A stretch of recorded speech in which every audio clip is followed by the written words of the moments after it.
Welcome to actual facts channel. अगर आप इस चैनल में नए हैं तो subscribe and please hit the bell icon.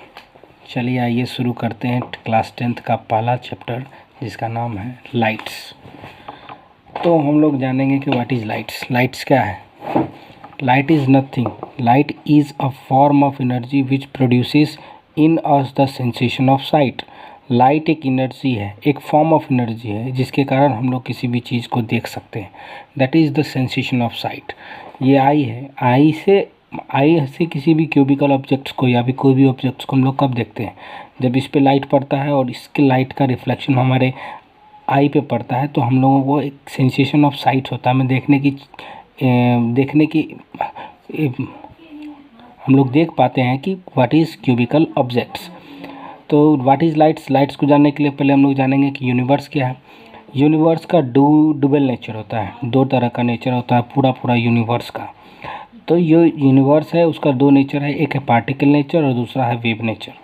अब यूनिवर्स पार्टिकल नेचर, पार्टिकल की तरफ भी बिहेव कर सकता है और वेव की तरह भी बिहेव कर सकता है according to the de Broglie. तो यूनिवर्स की सिमेट्री को मेंटेन करने के लिए, क्योंकि यूनिवर्स का लाइट भी एक यूनिवर्स का हिस्सा है और उसकी सिमेट्री को मेंटेन करने के लिए लाइट भी डुअल नेचर का होता है। फर्स्ट होता है पार्टिकल नेचर और दूसरा होता है वेव नेचर। तो लाइट करता क्या है? Light is an indispensable tool to explore the beauty of nature. Blue colour of the sky, white colour of clouds. मतलब दुनिया में हम लोग जो भी चीज़ देखते हैं वो सब हम लोग देखते हैं ड्यू टू लाइट्स। लाइट के कारण देखते हैं। Light is electromagnetic in nature. ये कैरेक्टरिस्टिक्स ऑफ लाइट में आता है। What is light is electromagnetic in nature. Light एक इलेक्ट्रोमैग्नेटिक इन नेचर है। मतलब लाइट का जो नेचर है वो इलेक्ट्रिक फील्ड और मैग्नेटिक फील्ड दोनों में ऑब्जर्व किया जा सकता है, इसलिए light is electromagnetic in nature. उसके नेचर को हम इलेक्ट्रिकल फील्ड में और मैग्नेटिक फील्ड में ऑब्जर्व कर सकते हैं। That's why light is electromagnetic in nature. Light travels in straight line. Light जो है वो always travel in straight line. ठीक है। लाइट की स्पीड कितनी होती है वैक्यूम में? लाइट की स्पीड होती है वैक्यूम में, जिसको हम लोग सी से डिनोट करते हैं, वो होता है 3 × 10⁸ मीटर पर सेकेंड। ठीक है। चलो आगे बढ़ते हैं। कुछ टर्म है जो लाइट से जुड़ा हुआ है, जो कि इम्पोर्टेंट टर्म्स है, वो है सोर्स। तो लाइट को जानने के लिए हमको जानना पड़ेगा कि सोर्स क्या है लाइट का। तो पूरे अर्थ पे जो है, पूरा अर्थ पे सबसे अल्टीमेट सोर्स ऑफ लाइट क्या है? वो है सन। हमारा सन जो है that is the ultimate source of light. तो सोर्स ऑफ लाइट को कहा जाता है, source of light is an object from which light is given out. Source of light वो ऑब्जेक्ट है जिसमें से सोर्स लाइट जो है वो गिवन आउट निकल रहा है। दो तरह का लाइट होता है, एक सेल्फ ल्यूमिनस होता है सोर्स और दूसरा होता है non luminous. Self luminous source which possesses light of its own. For example, कोई ऐसा ऑब्जेक्ट जिससे खुद ब खुद लाइट निकलता हो उसको हम लोग कहते हैं self luminous. Source which possesses light of its own, for example sun is the ultimate source of light in earth. ठीक है। Non luminous source which does not possess light of its own, मतलब वैसा source जिसमें से खुद ब खुद light नहीं निकलता। फॉर एग्जांपल टेबल, मून का खुद लाइट नहीं होता। याद इंपॉर्टेंट रखना, मून पे लाइट नहीं है। और टेबल को जो हम लोग देख पाते हैं तो लाइट कहीं से आके टेबल पर गिरी और फिर वहाँ से रिफ्लेक्शन होकर हमारे आई पे आई, तो हमारे आई में ऑप्टिकल नर्व्स में क्रिएट हुआ क्या? सेंसेशन ऑफ साइट, जिससे हम लोग उसको देख पाए। तो मीडियम क्या है? तो लाइट तो ट्रैवल करता है वैक्यूम में भी, तो लाइट को तो मीडियम चाहिए। तो मीडियम, अब हम लोग जानेंगे कि मीडियम क्या है। तो मीडियम वो होता है is the material from which the wave is passes through. Medium वो होता है जिससे कोई वेव पास करता है। हम लोग जानते हैं कि लाइट का डुअल नेचर होता है, एक पार्टिकल और एक वेव। तो लाइट एक वेव है और वेव किसी भी मटेरियल से जिस मटेरियल से पास करती है उसको हम लोग क्या कहते हैं? मीडियम कहते हैं। तो मीडियम दो टाइप का होता है। पहला होता है transparent medium. It is a medium through which light propagates. It is a medium through which the light is propagates. For example air, water. दूसरा है translucent. It is a medium through which light propagate partially. इसमें से light जो है partially propagate करता है, गुजरता है, जाता है। फॉर एग्जांपल पेपर और ग्राउंड। तो हम लोग जानेंगे दूसरा एक टर्म है, इंपॉर्टेंट टर्म है, व्हाट इज़ रे। रे क्या है? A ray of light is the straight line path along the light travels. मतलब लाइट जिस डायरेक्शन में ट्रेवल कर रहा है उसमें से एक स्ट्रेट लाइन पाथ को हम जो भी है उसको क्या कहेंगे? रे कहेंगे। एक छोटे से टुकड़े जो स्ट्रेट लाइन पाथ होता है जिस डायरेक्शन में लाइट ट्रेवल कर रहा है उसको हम लोग क्या कहेंगे? रे कहेंगे। इसका एक और नाम होता है जिसको हम लोग कहते हैं पेंसिल ऑफ लाइट। क्या कहते हैं? पेंसिल ऑफ लाइट भी कहा जाता है। रे को एक दूसरा टर्म भी दिया गया है जिसको हम लोग क्या कहते हैं? Pencil of light. अ रे of light is the straight line path along which light travels. ठीक है, कि रे ऑफ लाइट एक जो है रे क्या होता है कि लाइट जिस डायरेक्शन में प्रोपेगेट कर रहा है, ट्रेवल कर रहा है, उसी में उसका एक टुकड़ा, उसी को क्या कहते हैं? रे कहते हैं। और रे का दूसरा नाम क्या है? पेंसिल ऑफ साइट है। ठीक है, अब हम देखेंगे कि रे कितने टाइप का होता है। तो डाइवर्जेंट होता है, एक होता है कन्वर्जेंट, और दूसरा तीसरा क्या होता है? पैरेलल। कन्वर्जेंट क्या होता है? Ray of light go to meet at a particular point. आप इस फिगर में देखिए कि ये तीन रे है वो कहाँ पे मीट कर रहा है? ये रे मीट कर रहा है यहाँ पॉइंट ओ पे। ठीक है, तो कन्वर्जेंट रेट का मतलब होगा कन्वर्ज करना, किसी एक पॉइंट पे मिलना। Ray of light go to meet at a particular point. इस पर्टिकुलर पॉइंट पे कन्वर्ट रे जो है वो मीट कर रही है, तो इसी को हम लोग क्या कहेंगे? कन्वर्जेंट रे कहेंगे। तो डाइवर्जेंट क्या हो गया? डाइवर्स का मतलब होता है स्कैटर करना, मतलब कि बिखेर देना।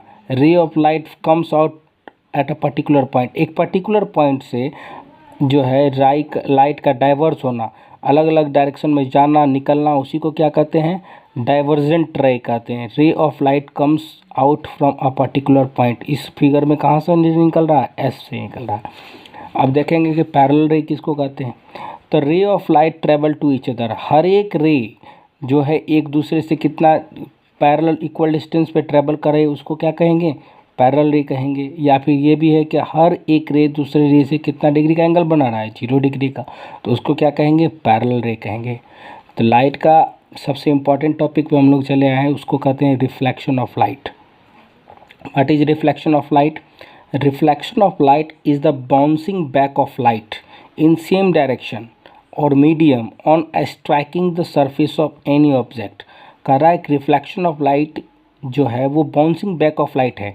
लाइट का एक ही मीडियम में, एक ही डायरेक्शन में, जिस मीडियम में लाइट ट्रेवल कर रहा है और किसी भी ऑब्जेक्ट के सरफेस से टकराने के बाद उसी मीडियम में रिफ्लेक्ट कर जाना, स्ट्राइक कर जाना, यही रिफ्लेक्शन कहलाता है। रेगुलर रिफ्लेक्शन क्या होता है? रेगुलर रिफ्लेक्शन को फिगर से देखो पहले, कि हर एक लाइट जो है, when a beam of parallel light का मतलब क्या? हर एक रे जो इंसिडेंट करने वाला है एक पर्टिकुलर ऑब्जेक्ट पे के सरफेस पे, उस वो क्या होना चाहिए? उन दोनों के बीच में इक्वल डिस्टेंस होना चाहिए और एंगल कितना होना चाहिए? 0। उसी को हम लोग क्या कहेंगे? Parallel light. When a parallel beam of light is incident on a smooth plane surface, एक स्मूथ प्लेन सरफेस पे जो करे, स्ट्राइक करे, then the reflected ray will also becomes parallel to each other. मतलब रिफ्लेक्शन के बाद ये सब एक दूसरे के साथ क्या हो जाता है? पैरेलल हो जाता है। तो जितना पे टकराया उतना पे क्या किया? रिफ्लेक्ट कर गया। रिफ्लेक्शन से पहले, इंसिडेंट से पहले और आफ्टर रिफ्लेक्शन क्या रे पैरेलल है ना? हर जगह पैरेलल है, इसी को कहेंगे regular reflection. When a beam of parallel light is incident on a smooth plane surface, then the reflected ray becomes parallel to each other. This is called parallel reflection. Parallel reflection का एक और नाम है, उसको कहते हैं secular reflection. क्या कहते हैं? Secular reflection. अब हम पढ़ेंगे कि इर्रेगुलर रिफ्लेक्शन किसको कहते हैं। Irregular reflection is the reflection of light from any other surface other than plane surface, that is called irregular reflection or diffuse reflection. और after reflection the light get scattered at many angle rather than the parallel। मतलब parallel light अगर incident करे तो भी वो after reflection एक दूसरे से पैरेलल नहीं होना चाहिए। यहाँ पे देखो, लाइट इंसिडेंट करने के बाद अलग अलग डायरेक्शन में निकल गया, क्या एक दूसरे से पैरेलल तो नहीं है। जब एक दूसरे से पैरेलल नहीं है तो लाइट क्या है, कौन सा रिफ्लेक्शन होगा, ये रिफ्लेक्शन हो गया इर्रेगुलर रिफ्लेक्शन। इसको क्या भी नाम कहते हैं हम लोग, इसको डिफ्यूज रिफ्लेक्शन भी कहते हैं। तो रिफ्लेक्शन दो तरह का होता है, एक होता है रेगुलर रिफ्लेक्शन, एक होता है रेगुलर रिफ्लेक्शन। रेगुलर रिफ्लेक्शन का दूसरा नाम जिसको क्या कहते हैं, सेकुलर रिफ्लेक्शन, और इरेगुलर रिफ्लेक्शन का जो दूसरा नाम है वो है डिफ्यूज रिफ्लेक्शन। अब हम लोग बात करने वाले हैं लॉ ऑफ रिफ्लेक्शन की। लॉ ऑफ रिफ्लेक्शन में दो लॉ होते हैं। पहला लॉ है फर्स्ट लॉ कि इंसिडेंट रे, एक पहले इस फिगर को समझते हैं। ये फिगर क्या है कि ये मिरर है एम और एम डैश, और ये एक प्लेन मिरर है। यहाँ पर प्लेन मिरर का ये पीछे वाला हिस्सा है जिसको क्या किया गया है, सिल्वर्ड कर दिया गया है। और ये रे है, एक रे है ओ ए, ये इंसिडेंट रे है। ये यहाँ पे इस लाइट पे, यहाँ पे इस पॉइंट पे, मिरर की इस पॉइंट ओ पे इंसिडेंट करती है, और आफ्टर इंसिडेंट यहाँ से रिफ्लेक्ट करती है, ये रिफ्लेक्ट रे, दैट इज़ ओ ए।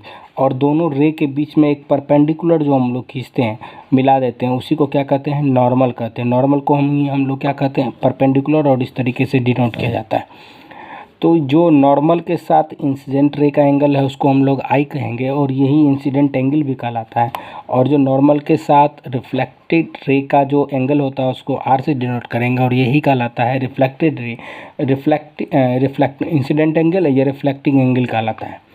अब फर्स्ट लॉ ये कहता है कि इंसिडेंट रे, ये जो इंसिडेंट रे है वो, और ये जो नॉर्मल रे है, सो जो प्लेन पर मिरर जो एम डैश है जिस पे परपेंडिकुलर है वो नॉर्मल, और ये reflected ray all lie in the same plane, एक ही प्लेन में ये तीनों होगा, इंसिडेंट रे भी, नॉर्मल भी, और रिफ्लेक्टेड भी रे भी। Light falling on plane mirror that is M और M dash along O A is reflected along O B, इस ओ बी रिफ्लेक्टेड रे में चल गया। Therefore, O is the incident ray and OB is the reflected ray, और ON जो है is the normal to the mirror at point O. According to the first law, AO that is the incident ray I, and OB that is the reflected ray R, and ON that is the normal, all lie in same plane. कौन सा plane, same plane.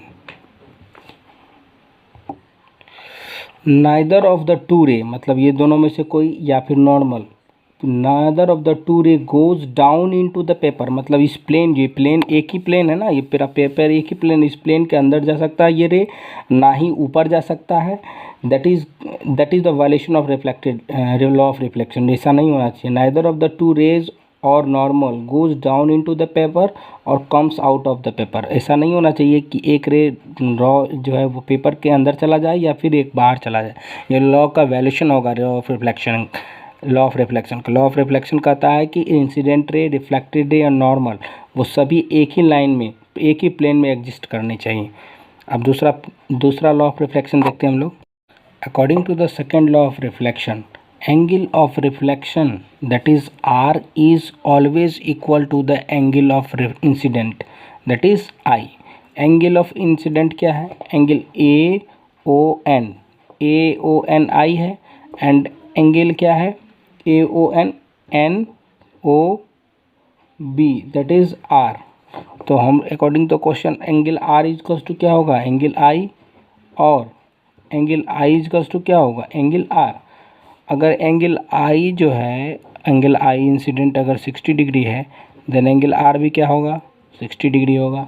ठीक है, यही कहता है second law. Second law कहता है angle of incident is always equal to the angle of reflection.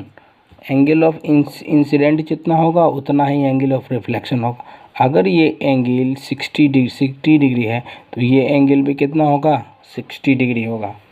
और एक बात, अगर ये मिरर है एम और एम डैश, ये आपका नॉर्मल है ओ और एन, अगर लाइट डायरेक्ट नॉर्मल पे गिर जाए, नॉर्मल पे गिरने के बाद वो अपने पाथ को रिट्रेस करती है, मतलब यहाँ से टकराने के बाद डायरेक्ट इसी पाथ से निकल जाती है। तो यहाँ पर एंगल ऑफ इंसिडेंट कितना होगा, 0 डिग्री होगा, और एंगल ऑफ इंसिडेंट जितना होता है उतना ही एंगल ऑफ रिफ्लेक्शन होगा, तो वो भी 0 होगा। तो हम लिख सकते हैं angle of incident is equals to angle of reflection और इज इक्वल्स टू 0 डिग्री। यहाँ पर लॉ ऑफ रिफ्लेक्शन ख़त्म होता है इस लेक्चर में। बाकी का अब अगले लेक्चर में देखेंगे। तब तक के लिए टेक केयर।